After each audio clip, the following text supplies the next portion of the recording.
Mark Poole, I want to tell you about a fascinating book, Me, Myself, and Bob by Phil Vischer. He's the guy that started VeggieTales.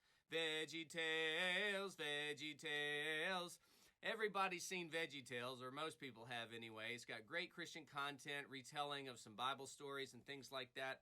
And my respect for Phil Vischer continues to go higher and higher, not only from a professional point of view, how this guy really is an innovator, but also from a faith point of view, how he has been faithful to the Christian faith. So he talks about how he started the company with his wife, one of his friends, and he was just interested in computers and some of the fascinating details. Like, he first thought he was going to make candy, like it would be Candy Tales or something like that. And his wife quickly shot that down and said, there is no way that parents are going to allow this. They're going to hate you if you make it candy, because all the kids are going to want to eat candy all the time. So he just sort of morphed it into vegetables, and that became VeggieTales. And he didn't set out to make it real healthy or something, but it had to do with how the animation was actually possible, that it was too difficult to make humanoid figures with appendages and things like that. He had the vegetables, which were basically cylinders with a face, and he could animate the face. And eventually it got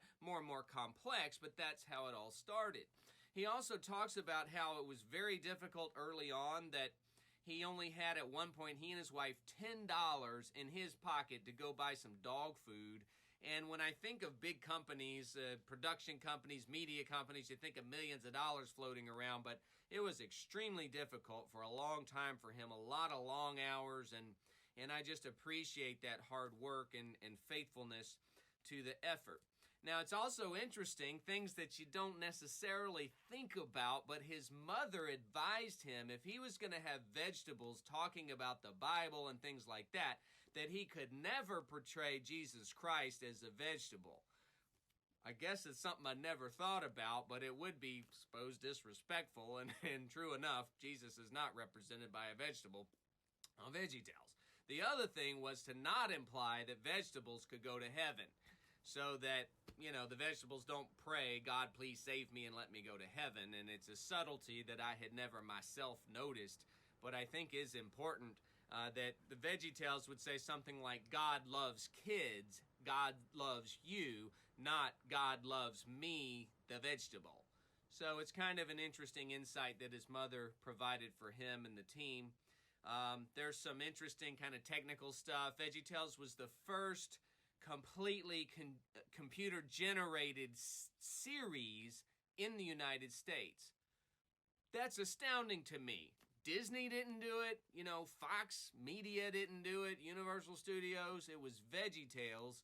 Phil Vischer was really an innovator in this field, and it's just interesting to me how he was able to do it with bare bones budget and that kind of thing. Another twist was that it was college kids that really latched onto it. These people working at the bookstores, the Christian bookstores, who would play it in the background. Instead of some alternative, they put on VeggieTales, and the mothers would come in, or fathers, see that, purchase it. It was really the employees and the college-age students that allowed VeggieTales to be a mega hit and to grow like it did.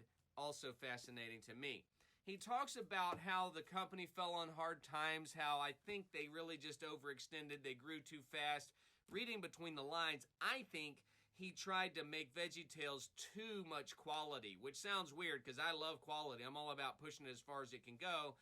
But I think it came at a cost where he was unable to manage the number of people and the cost of production versus how much money they brought in. So eventually he had to let a lot of his employees go. He sold out to a media company, and it was just a very difficult time for them. He moved on to Jellyfish Labs, I think is the name of it, has done some other awesome biblical content, so I really appreciate that. He didn't just sort of withdraw and kind of lose his way or something. He continued to make content to enrich the lives of others. I highly appreciate that. And he summed it up by saying that God expects us not to have a big impact, but to have obedience. And I love that. It's a biblical concept, but he just says it in a way, and he lives it in a way that really spoke to me, that some days you may have a big impact. you may touch a lot of people. Some days you may seem to have no impact. But the impact doesn't exactly matter, or you can't control that. All you can control is your obedience to do what God is telling you to do. It's a wonderful message from this book. I highly respect it and highly appreciate it. It's something that resonates with me deeply to remind myself. It doesn't matter if I have 1 million views on YouTube or if I've done 100,000 operations. All I'm expected to do in the eyes of God is be obedient each moment, each day, each step, and that will be success in the eyes of God. So, it's a great book, Me, Myself, and Bob. Check it out. It's pretty funny. It's very intriguing. And if you love VeggieTales, I think you'll really love this book.